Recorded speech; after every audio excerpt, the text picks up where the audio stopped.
Can you kill Jacob? What's up with the compass that was passed between Alpert and Locke? And finally, is the Dharma video from Comic-Con 2008 canon or not? We'll have answers to those serious questions and a few not-so-serious questions in today's official Lost audio podcast.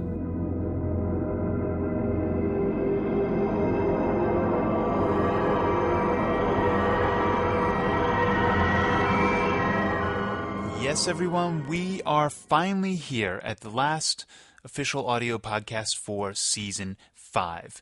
We're joined today again by executive producers Damon Lindelof and Carlton Cuse to rehash our last episode, Follow the Leader, and give us a few hints on what's to come in this special 2-hour season finale, entitled The Incident, which, of course, airs Wednesday, May 13th from 9 to 11 p.m. Here now are Damon and Carlton.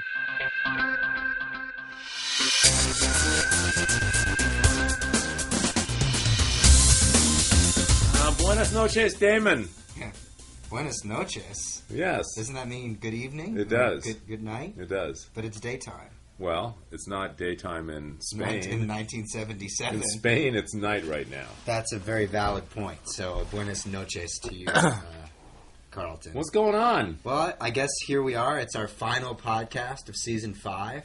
It's exciting. We made it somehow to the finale without killing each other or any of our loved ones or being killed by the audience so far. Yeah, well, wait till the finale airs. Yeah, what do you think the reaction to the finale is going to be? Let's just get that out of the way. I think that, people, honestly, I feel like people are going to like it because there's some good, mythological advancement in it, but I think there's also going to be a fair share of annoyance that they're going to have to wait 8 months to find out what happens after the finale. It has a very sort of season 1 feel to me, like when we blew up in the hatch and people were like, "You're kidding me. That's where you're leaving us?" That is always a part of the finale, and I think that several have begun to assume that the show is almost that there is sort of a reflective quality to it. So that if we've been saying that season 6 is going to be a lot like season 1, it would seem only fair that this finale going into the final season of the show sort of reminisced about season 1. We do know that the Jack gang, at the very least, is about to go to the Swan site, which is exactly where season 1 ended, correct? It's kind of like, in movies, when instead of having the credits at the beginning, they put them at the end of the movie, but they're in reverse order. Oh, right? Interesting. So it feels like we're kind of spinning back into season 1. Does that mean that we'll start season 6 with the most exciting part of the season? All I have to say is that over the summer, if anybody asks me what's in the hatch, I'll know that something has gone horribly haywire. That's good. Let's talk a little bit about last week's episode, Follow the Leader. That was written by Elizabeth Sarnoff and Paul Spashevsky, directed by Mr. Stephen Williams. Not a traditional flashback episode. We sort of were rocketing back between 1977 and 2007. And why is it called Follow the Leader, Carlton, do you think? I think it was called Follow the Leader basically because Locke has really emerged as this kind of very strong and compelling guy who seems very much in communion with the island, much to the consternation of Ben and Richard Alpert. And I think that what exactly is going on with John Locke? I mean, that's the question that I have coming out of this episode. Will we get an answer to that in the finale, or at least know a little bit more about his resurrection? I would certainly hope that if he said we're not going to have a nice little party with Jacob, we're going to kill him. Oh, Jesus, that's pretty serious. I hope that we get something more about that. I hope so too. And then on the other side of it, obviously, Jack is again finally after weeks of mopping floors and cleaning chalkboards, he has finally got his mission now. But he's having a little bit of a hard time convincing people. It feels like other than Saeed and Faraday's mother, who probably just feels guilty for shooting her son in the back, he hasn't really done a very good job of building together. It's not like 50 people are walking behind him like in the old days. No, exactly. As for Saeed, I mean, he just can't resist a good bomb adventure. A good excuse to shoot people and to talk about bombs. Or blow somebody up. That's true. That's awesome. Carlton, who was the president of the United States in 1977? Asks Chris White on our rehash sheet. Do you remember? I wasn't born yet. No. Oh, that's a good answer. So, is it possible to kill Jacob, David? I think it was Jimmy Carter. That's my guess, but I could be wrong. As I recall, Reagan was elected in 80. But what was your question? It was Jimmy Carter. It was? But not in this universe. No, in this universe. It was Bob Dole. Yeah, it was Bob Dole. Interesting. Yes. We'll get more into that later. Is it possible to kill Jacob, do you think? Well, that depends on what exactly Jacob is. Like, for example, if he were a 60-foot tall being made entirely out of flames, I would think... God. I'm not a... Spoiler alert. Why are we not doing that? I mean, why? I mean, like, I'm serious. Like, why didn't you ever pitch that idea in the writer's room? I did pitch it. I just don't think you were in there. I think basically the original end of Follow the Leader was that Locke says, "Oh, I'm not interested in getting our people back." And then Ben says, "What are we going to do?" And he says, "We're going to kill Jacob." And then Ben says, "But he's 60 feet tall and made of flames." And then Locke goes, "Oh, scratch that. Let's go get our people back." But everybody thought that it was a much better ending. No, they should. The better ending is all of a sudden they just stop and they look up, and then you just cut to the 60-foot tall Jacob made of flames, and then boom, lost. Oh, that's cool. That would and be, Locke come on. goes, People are coming back for the finale after that. And then Locke goes, "Somebody get a bucket." That's awesome. Because that's why he's bringing all those people with him, because he's going to need to form a bucket brigade. Exactly. Which was the original title of the finale. But, look, Follow the Leader is really the first part of the finale. I mean, that's kind of the ramp, and we saw it as sort of, it's really, even though the incident, part 1 and part 2, is technically the finale, we sort of see Follow the Leader as the first part of... Yeah, it's all set up. It's the penultimate episode. It's moving people in the right place. And traditionally what we like to do is get our characters as far apart from each other as we possibly can. So Juliet and Sawyer and Kate are on a submarine on their way to Ann Arbor. Jack and Saeed are... Unless, of course, you look at the previews for next week's episode. Yes. But that could be back on the island in, like, 1937 or 1374. But how do they get back to the island? That's the operative question. And could it be in a surprising way, Carlton? Magic box? Wow. Spoiler alert again. So this is it. This is the last time we're going to be chatting until Comic-Con, but we hope that you guys will come to Comic-Con, as that will also be our final Comic-Con appearance. Yes, and we've got some treats in store, I think. We are already talking about what we're doing for Comic-Con, and it should be really fun. That is very exciting. So, all right, let's do some questions. Chris, you ready for some questions? Let's do it. Yeah.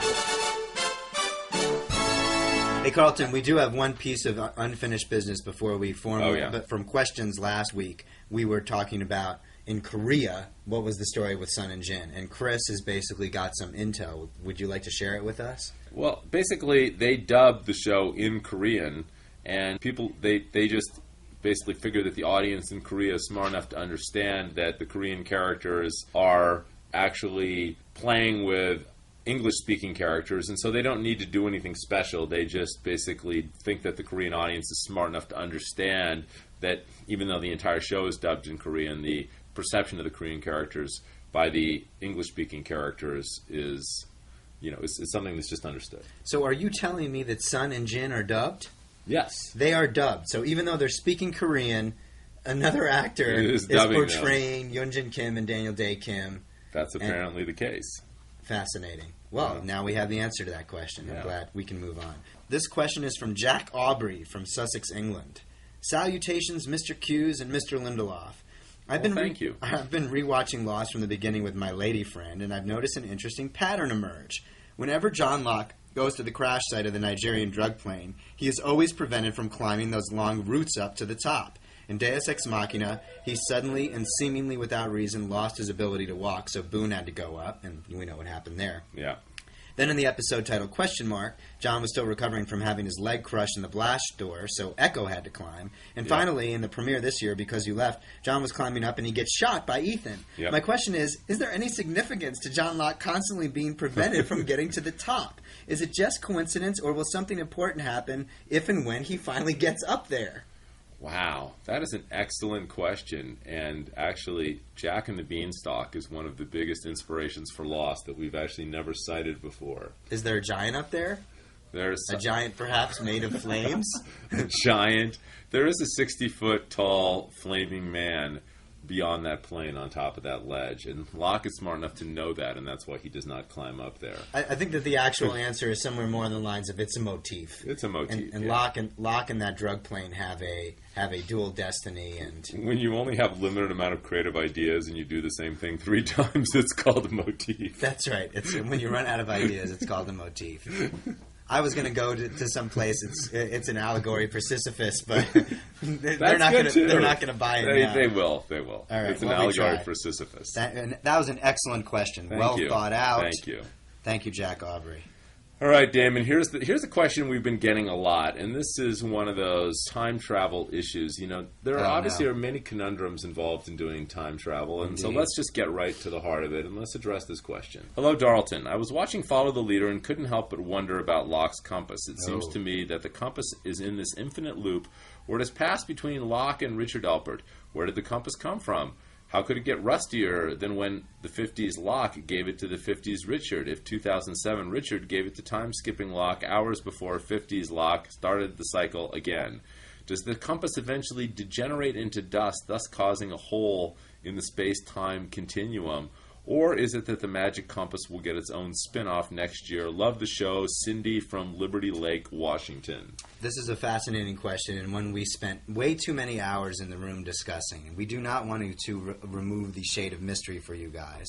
All we can say first is that what we have done with the compass is absolutely intentional in terms of sort of the broader themes of the show. But more importantly, there are certain things in mathematics and in time travel, like Fermat's last theorem, for example, that are very, very difficult to try to explain. They are sort of fascinating puzzles that lack solution. And the compass is one of them. It is purposely perplexing, but it has no origin. Because if Locke essentially gave it to Alpert and Alpert gave it to Locke, then where did it come from? And I think the larger question is, what is its state of decay? And I think that is an area where we could have called the props department in Hawaii and tried to explain what it was we were trying to do, but they would have shot us and basically said, we don't understand. Like, does the compass always have to look the same? Because the fact of the matter is Alpert holds on to it for 50 years. Right. So at a certain point, it degrades. And then even if it is in a Mobius loop. It is in a Mobius loop, an infinite loop. Yeah. So if you're asking the question, where did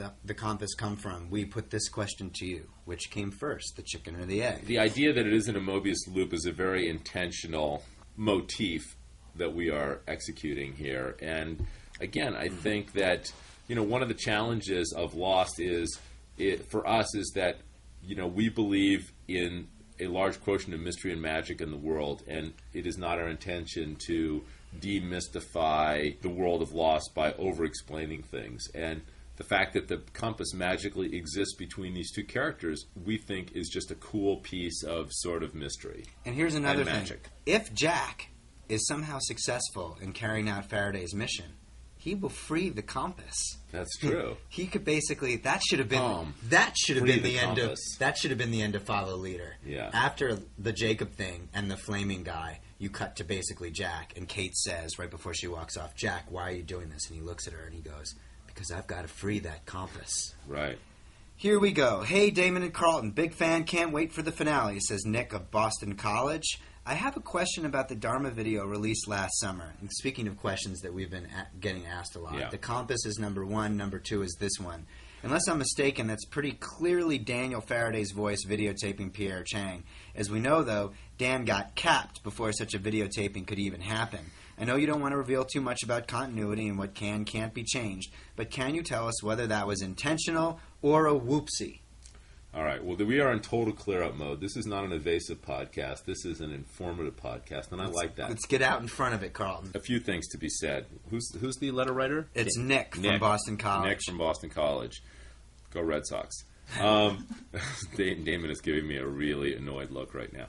Okay, so first off, we conceived our material for Comic-Con a long time ago and ahead of the regular season. And so, sometimes we have sort of story intentions, and really the vast majority of the time they come to conclusion in the series. But in this case, we had an idea and we were unable to completely follow through the idea for several different reasons. The first one was we were going to do an ARG between Comic-Con and into our season, but that's an alternate reality game, basically an internet-based game like we've done between seasons before. Right. But before we could execute that, we kind of had a worldwide financial crisis, and the money to do that kind of went away. So that altered our plans. Secondly, we don't consider what goes on in Comic-Con canon. I mean, we try to make it tied to the show, but the only thing that really is canon is the show for us. And so we sort of felt like since we really couldn't get back to that story branch based on the way the show naturally evolved. I mean, we don't do this thing in the abstract. J.K. Rowling has the great luxury and privilege of being utterly in control of all the characters in her universe, but we do our show in collaboration with 400 other people, and for a variety of reasons, which are way too detailed to go into, that story branch did not, kind of fell off the tree, in other words. Right, and the fundamental idea was we knew that our characters were all going to end up in Dharma Times. We knew that a certain branch of them, the Sawyer branch, was going to be living in Dharma Times for 3 years before the Oceanic Six came back. So this idea was basically, instead of having Faraday go to Ann Arbor, which is actually what we ended up doing in the show, that he basically was trying to convince Pierre Chang for a certain period of time that he was from the future. We just rejiggered that because we lost all the storytelling that would have happened in the ARG that got essentially canceled. And then as the teaser of the season premiere, we sold this idea that Faraday was going to be in Dharma Times, but this was the new idea. Right. It was both intentional and a whoopsie, yeah. Nick. And thank you, though. Sometimes the fans are disappointed that we say that everything on the show wasn't intentional, but we feel like we get a little bit of leeway when it comes to material that we generate for Comic-Con and the internet and stuff like that. And look, the truth is we don't have like some Bible of the show that we're just sitting here, typing up every week and then having margaritas. I mean, we know these sort of mythological milestones that exist, but the journey between them is one that we discover along the way, and and in that process of discovery, things sometimes change, and that's the way the show gets written. And we also choose to be honest with you. We never showed Faraday. You only hear his voice. So we could have just said, "No, that wasn't Faraday. It was just someone who sounded a lot like him." Yeah. But no, it was Jeremy Davies. Right. It was his twin brother. Next question. Okay. Damon? Yes? This is from Patty Hotchkiss in Albuquerque, New Mexico. Patty! And Patty, I hope you go to the Frontier. That's my favorite restaurant in Albuquerque. Hey, Carlton and Damon. My whole family is addicted to Lost, but I'm concerned we still don't know who are the good guys and who are the bad guys. Wow. Are we going to find out soon who we should be cheering for? I would love to know what team I should be backing.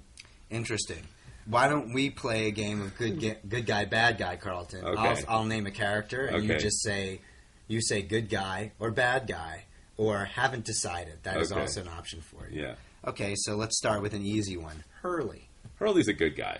Kate. Kate's a good guy to me, too. Richard Alpert. Haven't decided. Wow. Frank Lapidus. Bad guy. Flynn. No, I like Frank Lapidus. I'm sorry. Frank's good. Saeed. Kind of a bad guy, maybe. Wow, but interesting. No, could be. I don't know. I mean, that's that. I could say good guy. It depends on the day. I like Saeed, but he's done some bad things, Damon. Okay, and finally, flaming 60-foot Jacob. Good guy. Okay. There you go. So I hope that clears things up for you, take care Patty. of everything for you. Thank That's you, Patty. awesome. Okay, Damon. I got another one for you. Was that me or you? That was your turn. Yeah, because you somehow got a shout out in for some Albuquerque restaurant, which is no doubt providing you with a kickback. So, salut, Damon A. Carlton. I'm just saying, if you want a good breakfast burrito, go to the Frontier on Central Ave in Albuquerque, New Mexico. Brunch served from 11 to 1 every Saturday. Salut, Damon A. Carlton, which is French for hi, Damon and Carlton. Oh, good. Best TV show ever. Last week, you were wondering about how the French version of the show might have addressed the French talking thing issue. It has. Quite badly, in fact.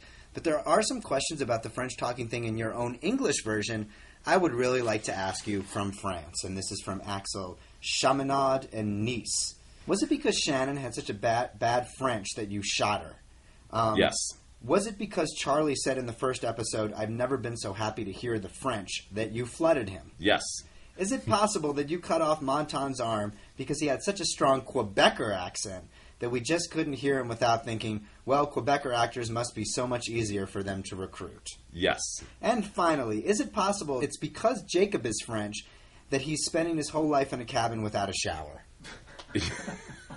I think the real reason he hasn't taken a shower is he's made of fire. What do you mean? That's not something you want to do when you're made out of fire. It is definitely not recommended. No. But, yes! This guy's a genius. We should Is it a man or ship a woman? him I don't over. know. Axel? I'm thinking Axel's a guy. All right, well... Thank you, Mr. Chaminade. All right, we're on fire. Or Mr. Nice. Do you have a final question, Carlton? I do. Okay. Darlton, Follow the Leader was a kick-ass sorry, kick butt episode. Okay. This person, Eric Wilkes from Los Angeles, California, I like is that he obviously, corrected himself. he's not going to say any bad words. Okay. Can't wait to experience the incident. My question, years ago, Uh-oh. you told us that we didn't have enough information to adequately theorize about how the show ends. When do you think we'll reach that point? Thanks, and I'm already counting down the 8.5 months to the final season opener. That is a great question, actually. I think, personally speaking, by the end of this finale, and by the end of the season premiere of Season 6, you will have pretty much all the fundamental building blocks you need to put together a hell of a theory as to what it all means and where the show might potentially end. Our finales are we always look at them as part ending the story that we did in the previous season and part setting up the season to come. So it's a finale and a pilot all wrapped in one. And then we look at our season premieres in the same way, because we're still wrapping out of the finale, but we're continuing to set up the new year. So there's always a bridge. But I think that we begin. You're going to get a substantial piece of information in this finale that will help you get a sense of where we might be going. My true hope and belief is that by the end of the season 6 finale, that you should have a good ability to theorize about the show. Yeah, I hope so. That to me will be the point at which I think that you'll have enough information to adequately theorize about the show. Right. So somewhere between now and the end of the season 6 finale. The end of the series. Probably. End of the series, as long yes. as we've got it by then. All right, guys. Well, thank you so much. Hope you guys enjoy the finale, and we'll see you all at Comic-Con. Right, Damon? Yes, and a special thank you to everybody this year. We know that the time travel storytelling can be a very laborious thing, and now more than ever, we appreciate the fact that you are still watching our show. We do indeed. It is your support that is most important. Really makes us do these podcasts, because we sure as hell don't enjoy them. I enjoy them. Well, I enjoy them too. Right. All right. Thank you to Chris White for another great year at the headphones. At the helm. Okay. At the Bye. headphones. Bye. That brings us to the end of this podcast, but not quite to the end of our podcasting season. Catch up with us again next week after the 2-hour season finale. We're joined by actor Michael Emerson. We'll do a breakdown of the finale, even though Damon and Carlton will be in radio silence.